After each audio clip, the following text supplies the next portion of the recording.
अब इतना ज्ञान, अगर ये तो पहला बेटा है जो अपने माँ बाप के कर्म के लिए माफी मांग रहे हैं। अब नए दौर में तो तेजस्वी यादव लालू प्रसाद को, उनको हस्ताक्षर का भी ज्ञान करा रहे हैं, उनको औकात बता रहे हैं ज्ञान। तेजस्वी जी का कहना है कि जदयू भी उनका सम्मान नहीं किया।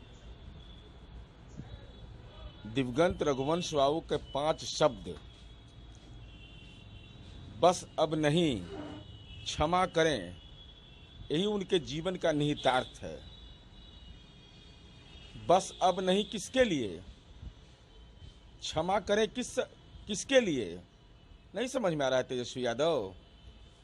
अपनी मनः पीड़ा all India institute of medical science से जारी उनके पत्र उनके भाव का प्रकटीकरण करता है। अगर समझ में नहीं आ रहा है तो आपको कोई भी मदद नहीं कर सकता है। इसलिए वैचारिक दरिद्रता इसको कहा जा सकता है कि रघुवंश बाबू के मामले में राष्ट्रीय जनता दल वैचारिक दरिद्रता का शिकार हो गया।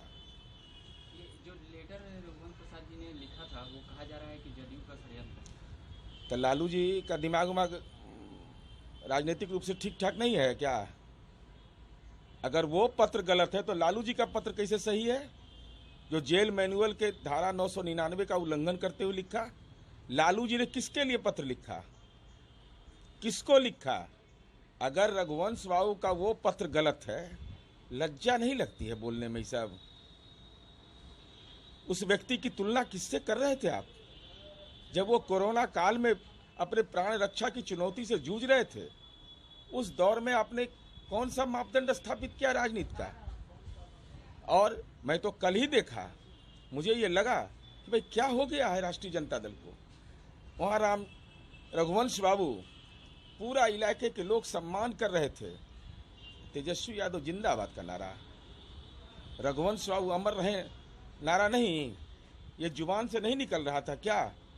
अरे रघुवंश बाबू राजनैतिक रूप से हम लोगों से अलग थे, लेकिन इसको कोई भी दुश्मन भी कबूल कर लेगा कि वो बेबाक थे, ईमानदार थे और अपनी बात, अपनी राय रखते थे। तो अगर राष्ट्रीय जनता दल यह कह रहा है कि रघुवंश बाबू का पत्र वो गलत है, हजारों संचिका होगी उनकी ना, जहां उनका हस्ताक्षर होगा। 1-2 संचिका होगी, राष्ट्रीय जनता दल के अंदर में बहुत सारी होगी। तो लालू जी का पत्र कैसे सही हो गया? इसलिए सवाल उठता है कि अगर रघुवंश बाबू के पत्र पर आप सवालिया निशान खड़ा कर रहे हैं और उसका जवाब लालू जी दे रहे हैं, जो कानून के उल्लंघन के आदतन आरोपी हैं, तो इसका मतलब कि लालू जी भी नहीं समझ पाए, जिनके साथ उन्होंने जीवन व्यतीत किया, वो भी नहीं समझ पाए कि रघुवंश बाबू का दस्तखत है कि नहीं।